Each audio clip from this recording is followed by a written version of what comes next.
નજર કરીએ સમાચાર પર તો અમરેલી જિલ્લાના સરંબડા ગામમાં હડકાયા શ્વાનના હુમલાથી દહેશતનો માહોલ સર્જાયો છે। ખેતીકામ દરમિયાન પીઠાભાઈ વાળા નામના વૃદ્ધ પર હડકાયા શ્વાને અચાનક હુમલો કરી બચકા ભર્યા હતા, જેમાં તેમના હાથમાં ગંભીર ઇજાઓ પહોંચી હતી।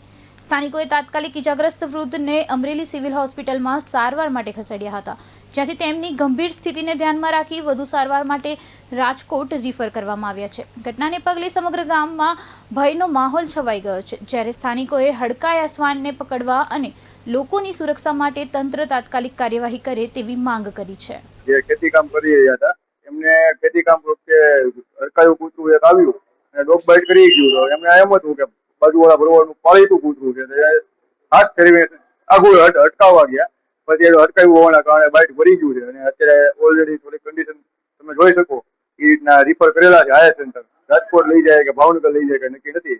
આ સુવિધા અમરેલી હોસ્પિટલમાં